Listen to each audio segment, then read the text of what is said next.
Gold is clearly in a secular bull market. The price targets that you and I were talking about 5 years, around $9,000, we probably have to revise them, and it's probably gonna go even higher. The Chinese, the Russian, and the Indian central bank are buying gold and not Bitcoin. The Americans desperately need something new to running their hegemony. They decided it's going to be the digital asset space. It probably is the last chance that America can do because they are not having enough gold. We have to see how Bitcoin performs. My price target has been, I believe Solana can, at least for a short period of time, go to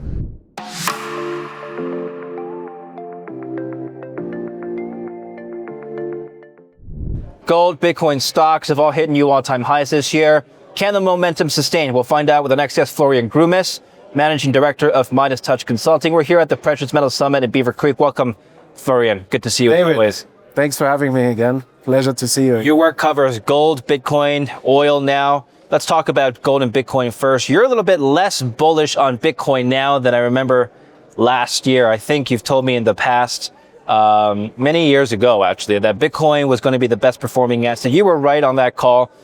This year, gold has outperformed most other asset classes. Right. But even at $116,000 Bitcoin, you told me offline yesterday, hey, you know, it should be a lot higher considering how the administration is so pro-Bitcoin, so crypto. You seem a little bit disappointed in our conversation.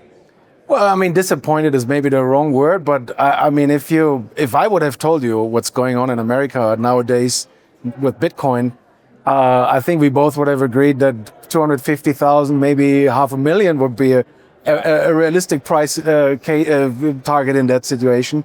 But I mean, still, look, from the lows at 15,000 and something 3 years ago, Bitcoin is very nicely up. It's done tremendously well. Yes. So it always depends on your timing. When did you buy, right? I think it has lost a bit of a momentum overall in that cycle. Yeah. I also don't really like the fact that Wall Street has completely embraced Bitcoin and that there's now so many derivatives and products trading on top of Bitcoin. Yeah. Which I feel like is not the real thing anymore.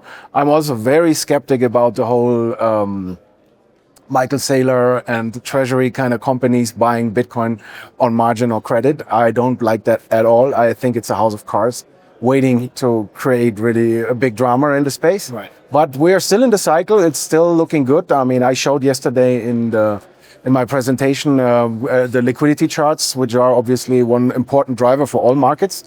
And I mean, on a worldwide basis, M2 money supply expansion, dramatic expansion. That means Bitcoin also moves higher. And seasonality-wise, usually Bitcoin finds a low somewhere between early September and mid-October. So we're right in that time frame. Obviously, together with the stock markets, still strongly correlated, those two asset classes. And I assume the last quarter, meaning October and then especially November, December, should be really good for Bitcoin. And some of the altcoins are already starting to outperform Bitcoin since the last few weeks, 2 months maybe. So overall, I'm still very optimistic, let's say, for the next 2 to 5 months. And then we have to see how Bitcoin performs. My price target has been 150,000 for that cycle out of this big cup and handle that Bitcoin was working during the bear market. Yeah, we've reached so far around 125. Now it's trading around 114. Maybe the summer lows are in. I think it was 108. Yeah, doesn't look good. Would I buy Bitcoin at these levels? No. I mean, you had to buy much earlier, I think. But it's still a good hold position here. And I think, as I said before, the last quarter should be good for 150,000 this cycle. Do you mean by this year or next year? What does this cycle mean? I mean, normally you get like a grand finale, like the final exaggeration in the last few weeks or months of a cycle. So that means that the fourth quarter should bring a nice spike towards 150K. Yeah. Yeah. That's what I expect right now. So you say you wouldn't buy at the current price. So for somebody who hasn't gotten into the market yet, should they be waiting for a massive pullback? I mean, it always depends on your personal risk profile, on how much money you have, how closely you are able to follow the markets, how much experience you have. And you always need to figure out a good low risk idea, right? Where would be a point if you buy Bitcoin right now at, let's say, 114, where would you say is a point where you have to accept, oh, my idea didn't work out, Bitcoin is doing something completely else? Maybe at 90,000? So that would mean you needed to stop for 24,000. If you would buy one Bitcoin at 114, you would risk 24,000. And then on the upside, you could make maybe 35,000. That's not really a good risk reward. Yeah, you're risking 24 to make 35. It's not really good. That's from that perspective. I don't think it's really. But I like some of the altcoins still. I mean, I'm still a fan of Solana. I think we're going to see a really nice price action there. I believe Solana can, at least for a short period of time, go to $1,000 in that cycle at the end of the cycle. So that's a 5x or 4x from where we are. Do you think Solana can overtake Ethereum in market cap? Not necessarily, but it's a very powerful chain. I think it's a very user-friendly chain. It's a retail chain, and there's a lot of traffic and action going on. And I just simply, from a psychological perspective, believe once we have seen Bitcoin taking out $250, it wanted to see $1,000 back in 2017, and once Ethereum did the same, the market wanted to see $1,000 for Ethereum. So very simply, Solana could go to 1,000 in the cycle, and could happen actually very quickly. Yeah. So in this current bull cycle that Bitcoin is heading to 150,000, what happens to the altcoin space? Will we see the altcoins catch up and surpass Bitcoin, or do you think Bitcoin dominance will continue to rise? I think the dominance has turned. I think that's also giving us the signal that we're now moving into the final part of that cycle. And I think the altcoins are going to outperform Bitcoin. Yeah. The administration, as we've talked about earlier, is very much more pro-crypto and friendly than the last administration. The Genius Act recently passed in the summer. It's a new frontier for digital assets. Scott Bessent has even said, Treasury Secretary Scott Bessent has said that stable coins are the new digital frontier for finance. And he thinks, I'm paraphrasing here, but he issued a statement earlier, and he thinks that stable coins will issue the new wave of demand for U.S. treasuries, because stable coins and USD will be backed by treasuries. This will put the U.S. dollar back on the roadmap as a dominant currency of the world. How do you respond to that? Well, I mean, the Chinese, the Russian, and the Indian central bank are buying gold and not Bitcoin. The Americans desperately need something new to continue basically running their hegemony, and apparently they decided it's going to be the digital asset space. It makes sense to a certain level. At the same time, a digital dollar as a stable coin is just really much better. No, it's not.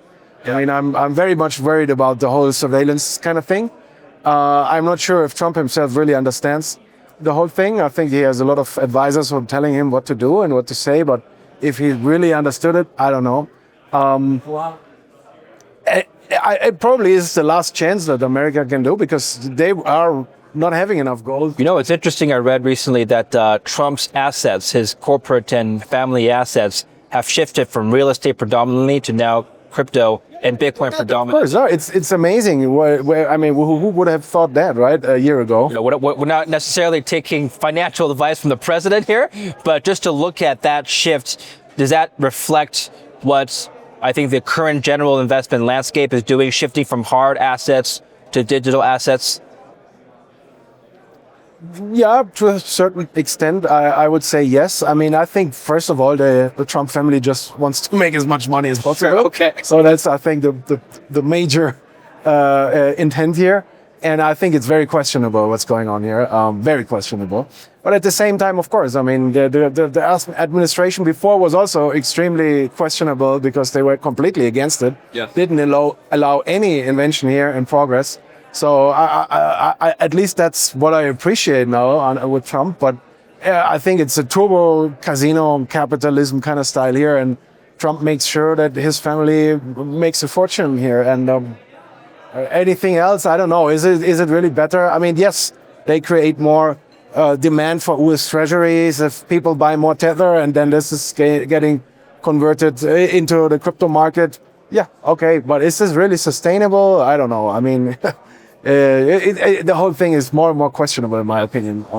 Given going back to what you said earlier about buying Bitcoin at current levels, what is your time horizon? I'm assuming it's not 20, 30 years here, because some people have told me I'll buy Bitcoin at any level. If it's $100,000, I'll buy. If it's $1 million, I'll buy. It doesn't really matter. If they believe Bitcoin's going to 10 million, then what does it matter if their entry level is 90,000 or 120,000, you know? Yeah.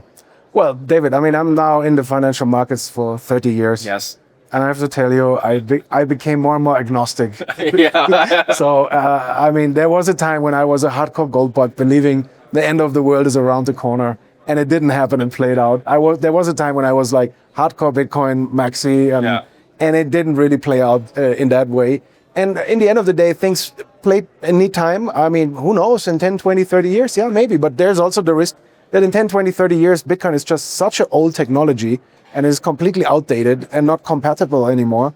And AI is running the show, and there's so much smarter, and they long cracked the code of the blockchain. Who knows? I mean, there's so many things you can come up. So how am I able to know what is going to happen in 20, 30 years? Yeah. I, as a self-employed family dad with 2 kids and lots of responsibilities, I'm not able to put all my money on Bitcoin, believing in it anymore. I mean, I mean, Bitcoin has been life-changing for me. There is no doubt about it.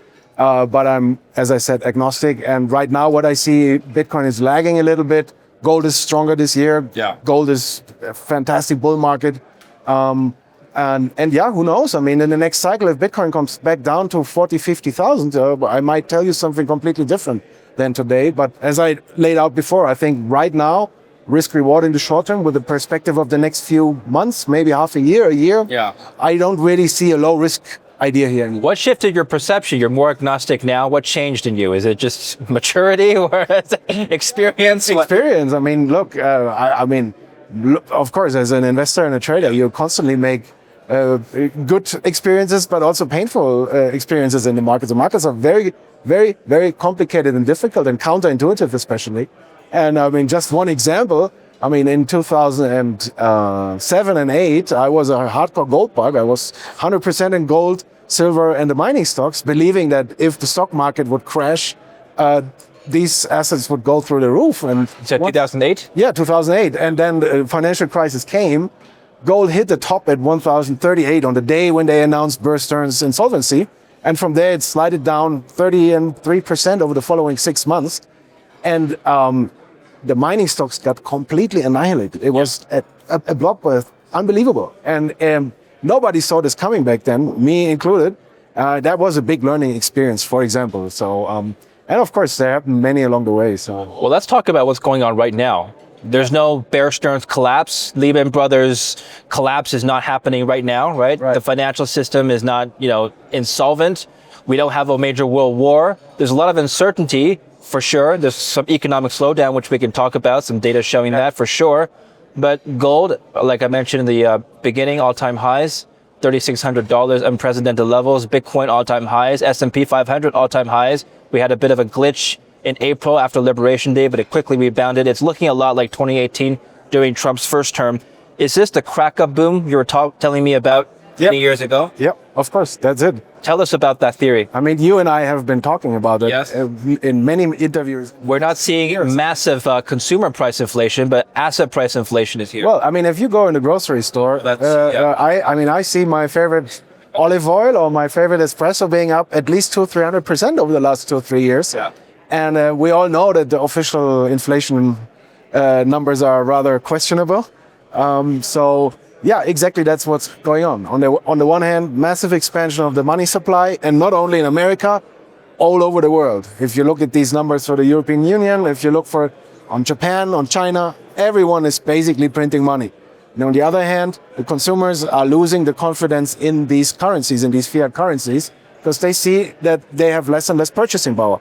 And so people are trying to escape into hard assets. And that's why, at the end of the day, real estate is still holding up rather well. Okay, there is regional differences, but overall it's holding up well. And in many areas, actually, real estate is still getting more expensive. Your stock market overall, even though there's lots of questionable things happening in the economy, and you see that basically a stagflationary kind of scenario, the stock market is higher because people buy these stocks as a hard asset, so to speak, moving their money out of the fiat world. And gold, precious metals, mining stocks are moving higher, and crypto as well. And even your rare stamps and your old timers are getting more expensive because the fiat money is losing purchasing power and people losing confidence. I mean, you can see it in many countries. The society is becoming rather unstable. Some of them are actually close to a civil war.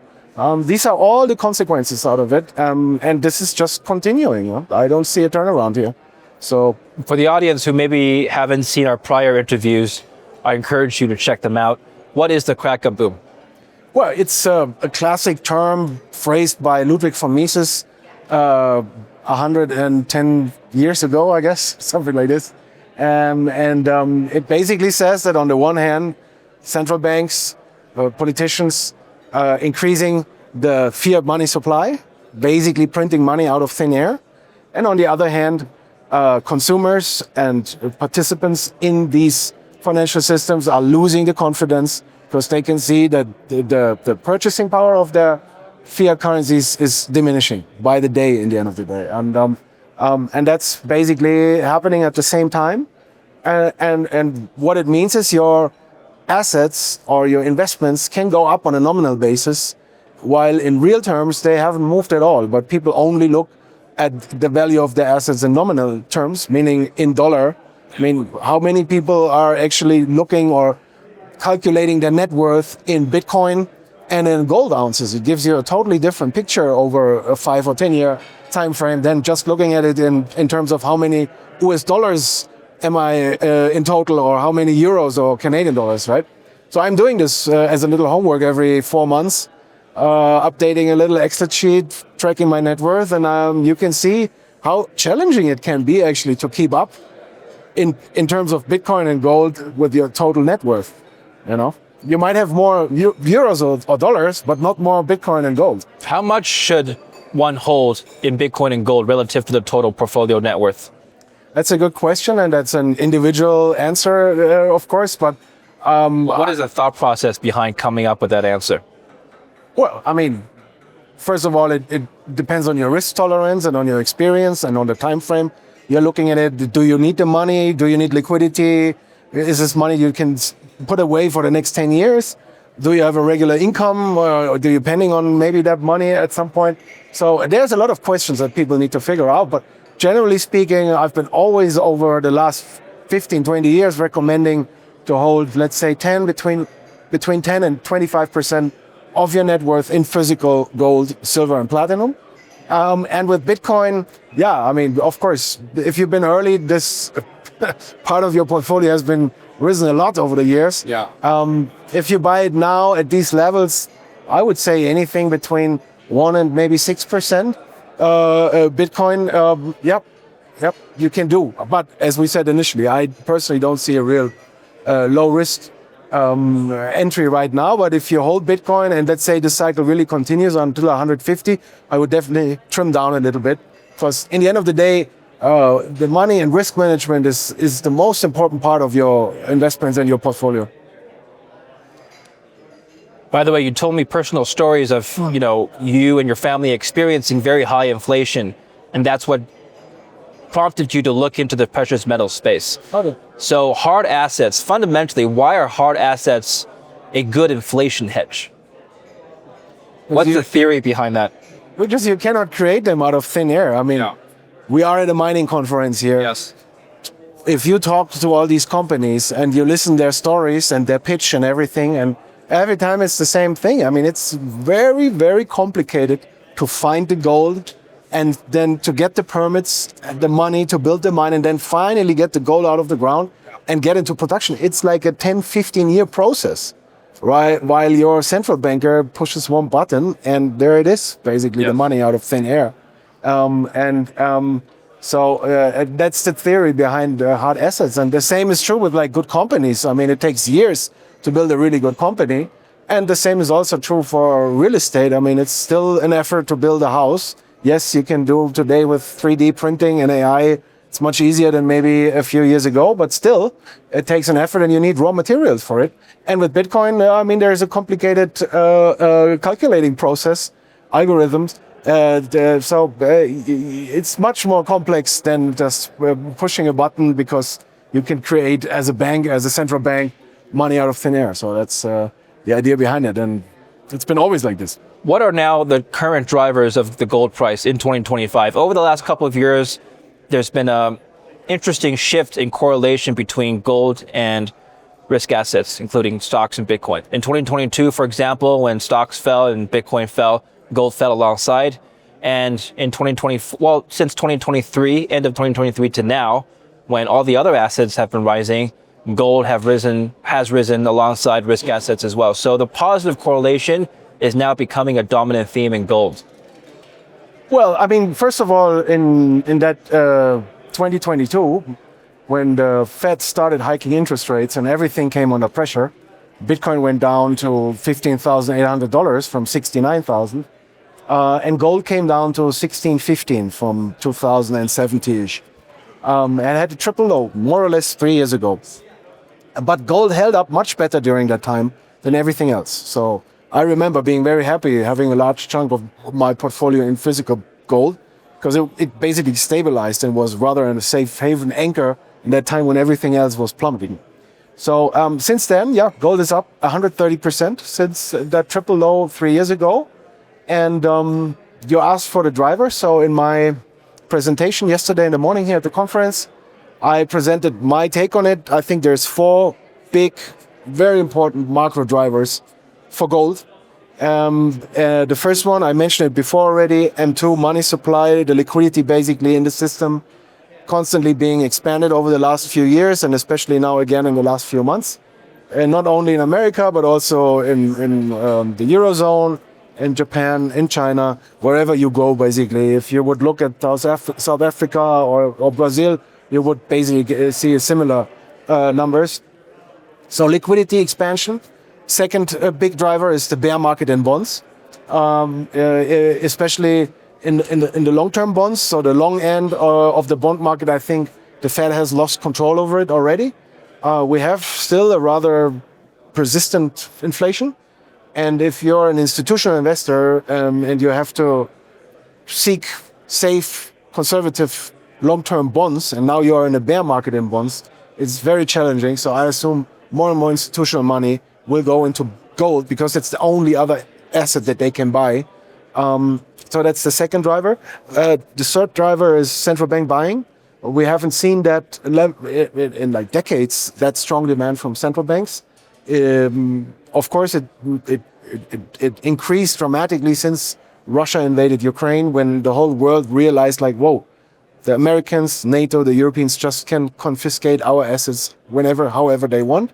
So now lots of emerging market central banks and nations are trying to diversify themselves out of the dollar, out of the euro, de-dollarization. Central banks are buying gold. They don't chase gold, but they also don't really care about $100, $200. So that's exactly what we've seen over the last 14 months. Whenever there was a consolidation in gold, you didn't really have a big pullback because very quickly physical demand showed up in the market again. And the last one, which is also very important, probably the most important besides the central banks, is China. China is buying gold like crazy. The people in China are buying gold. They love gold. And the central bank is also buying gold on a consistent monthly basis, basically. China is the largest gold producer already, and they consistently buy more gold. They use this, of course, as a way also to attack America, because gold is the antidote to the American fiat dollar money system. And they plan to build gold vaults in many other countries. Yeah. So if they do their trade business with Saudi Arabia and they buy the oil from the Saudis, they will give them the renminbi, and the Saudis can take these renminbis, go in their own country, go to the vault, here's the paper renminbi, show me the gold.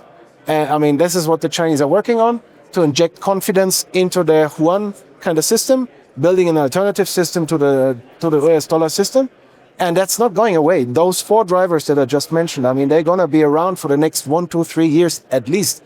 It could maybe take a decade or even longer until this fully plays out.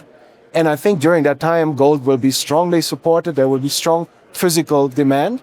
And out of the consequences also out of those 4 drivers is that you are seeing now the unwinding of that 50-plus decade Anglo-Saxon paper gold Ponzi scheme kind of system, right? Yeah. So we know that in the past 5 decades, the price making or the price finding for gold has been dominated by trading 200 paper ounces of gold for 1 real ounce of gold. That's how mainly the price finding has basically happened.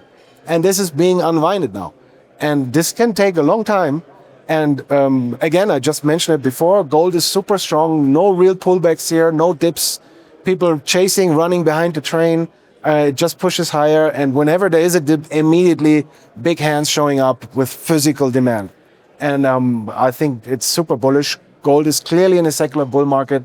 I think the price targets that you and I were talking about 5 years, around $9,000, if you remember. Yeah. I think that's still the case. We probably have to revise them, and it's probably gonna go even higher.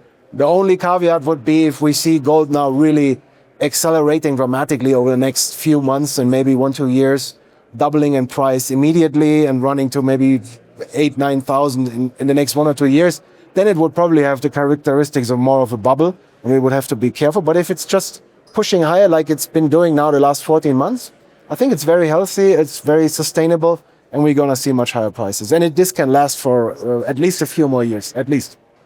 That's a good point. Our mutual friend Ronnie Stoffler said that this has run up even faster than his expectations. Now, historically, gold has not hit 130% gains in a matter of 18 months or so. So it is rather large a move, even for gold's history. Does it concern you at all how fast it's moved in the last 2 years?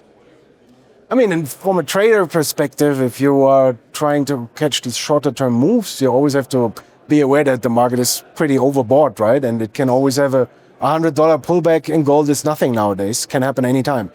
Or even a larger pullback. But I don't see any real signs of a bubble yet. I mean, I don't see that the mainstream is celebrating in euphoria their gold investments. I don't see it. I mean, how would you evaluate a bubble for something like gold or Bitcoin that doesn't have cash flow? You take a stock, for example, something looks overvalued if the company isn't generating any cash and it's trading at, 100 times multiple, something like that, right? But for gold, it's a little bit different.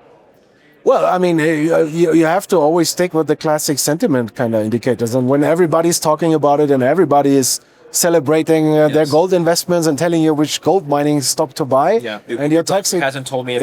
Exactly. And also from a price... Oh, by the way, one sentiment indicator, which is, of course, the best ever, is the front page indicator, but it shows up only once in 10 years. Yeah. So at the top in 2011, when gold hit 1920 back then, the German yellow press Bild Zeitung, they had on their front page like everything in gold, and that was exactly on the day of the top. Unbelievable, the timing. So you need to be aware of these kind of informations, but you have to be very patient because those type of signals show up, maybe once in a decade. Another indication might be, for example, if an asset doubles in a very short period of time. So coming back to Bitcoin, for example, I remember the cycle that ended and topped in 2017, for example. Bitcoin had a very nice rally and then went from 5 to 10K already very quickly and then doubled from 10K to 20K within a matter of just 2 weeks, I think. And that's the typical signal when an asset class that had a massive bull run is doubling within just a few days or a few weeks. That's usually the top signal. And you had a similar price behavior for gold, for example, in 1980. It went from $400 to $890 just in the last days of that bull market that started in the early 1970s. And then in January 1980, within 2 weeks, gold doubled, and that was the top. So these are the signals that you need to look for. But of course, we haven't seen anything like that. So, and if we talk about the precious metals bull market, usually a very important long-term bull market top coincides with silver running the show. So we haven't seen silver really showing up and doing its own thing yet. It's been a nice uptrend. It's a strong rally, but silver is not like going completely nuts and berserk here. So the best part is still to come in the precious metals bull market. Well, speaking of that, 5 years ago, you told me that gold could touch $9,000 within 10 years. This is an article actually quoting our interview from another news source. It made the rounds of the internet. At the time, the number was, sensational, but actually now at $3,600 an ounce, that's only less than tripling from here. Doesn't seem that far-fetched anymore. In 5 years, are you still, 9,000, does it still make sense? Yeah, I think at least. I mean, just look at the M2 money supply. I mean, this is all going exponential. It's an exponential function, and there's no turning back anymore. I mean, and anybody who tried to do something against it is basically unable to progress. I mean, you see what happened with the Trump administration. Initially, their big plans to cut budgets here and there, and now you don't hear anything about this anymore because it's simply impossible to cut all these benefits for all these people in responsible positions. So the money printing will continue, and that will devaluate your currency or the purchasing power of your currency. On the market activity overall, right now, for example, this week news came out that the labor market may be weaker than initially expected. The Bureau of Labor Statistics revised down their non-farm payroll numbers again. Now, the labor market added 900,000 fewer jobs in the last 12 months, ending March 2025, that had been earlier reported.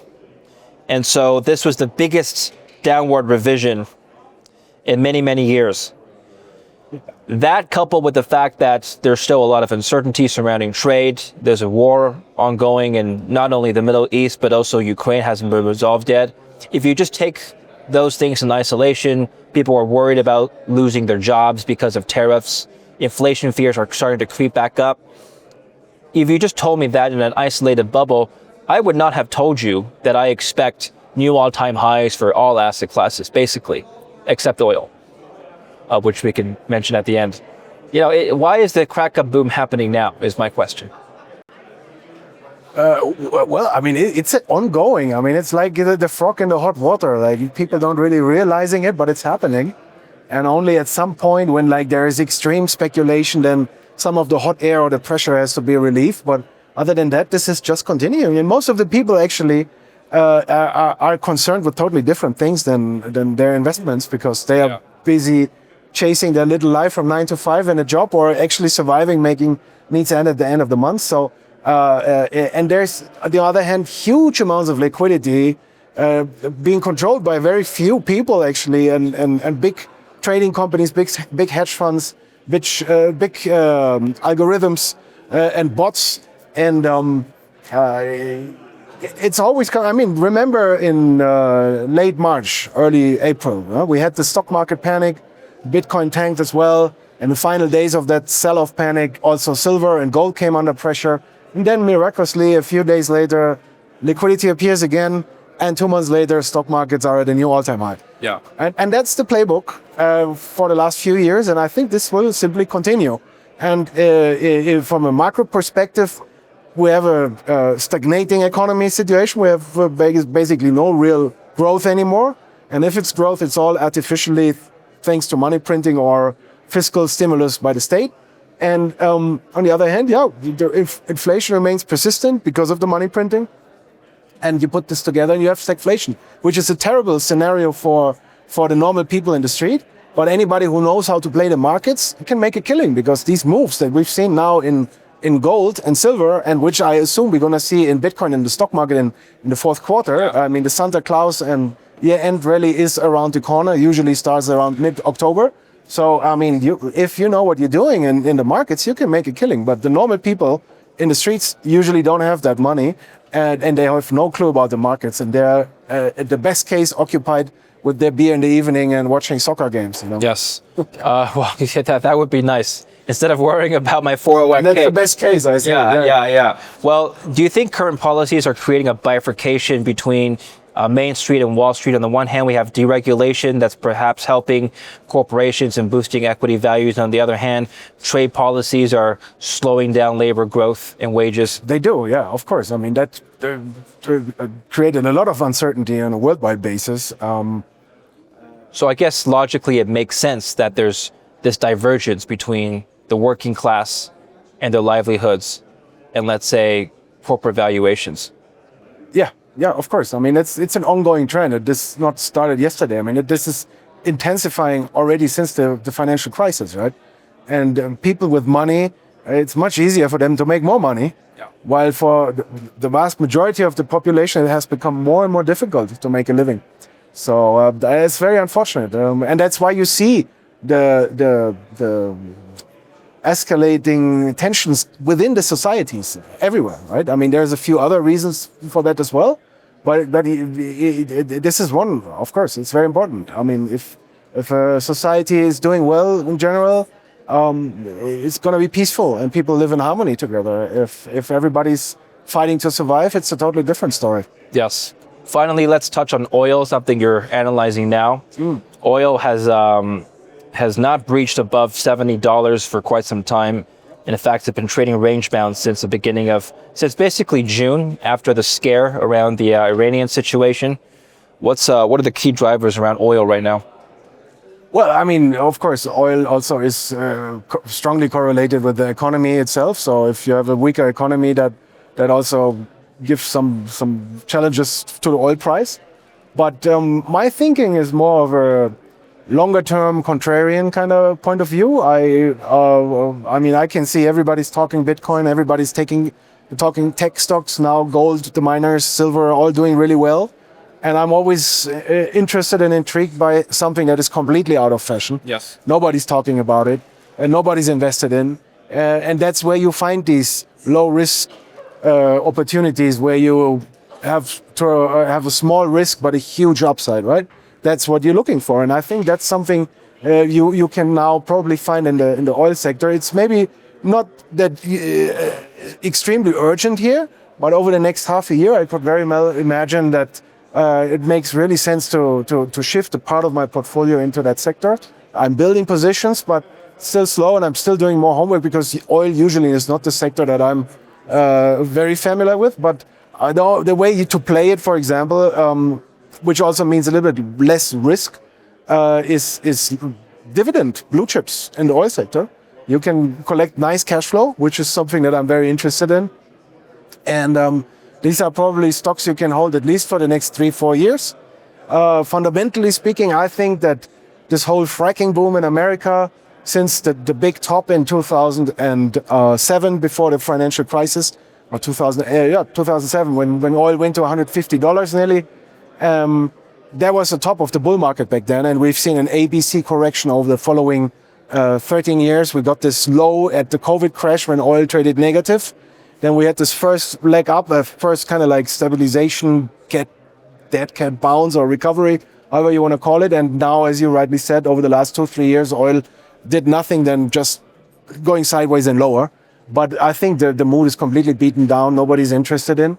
And I think the fracking boom, which was one of the big reasons why oil wasn't this long bear market, I think is coming to an end. I think the supply from these oil sources has topped out, and we're going to see a stable demand situation, but probably issues on the supply side. And we also mentioned before already, war in the Middle East, all these tensions which will continue between the East and the West overall. Iran was attacked by Israel. I mean, these are all reasons where the oil price quickly can spike and move higher. So I think it's a long-term kind of shift, and there's no urgency here right now, but I would suggest start taking a look at that sector. It's very much out of fashion. Yes. That's one of the very few sectors that I would call a contrarian play right now. Interesting. Okay, well, we'll follow more of your work. Where can we follow your work, Florian? Midas Consulting, my website. People get all the daily, weekly, monthly research. I can suggest to subscribe on my Substack. We have a daily call on silver and gold. You can get this right in your email box for free. I think it's very helpful if you follow these markets. And of course on X, LinkedIn, and all the other social media profiles. And of course, the David Lynch Show. Yes, we'll have you more often. Follow Florian in the links down below. Thank you very much, Florian. Always a pleasure, David. My pleasure is all mine. Thank you for watching. Don't forget to like and subscribe.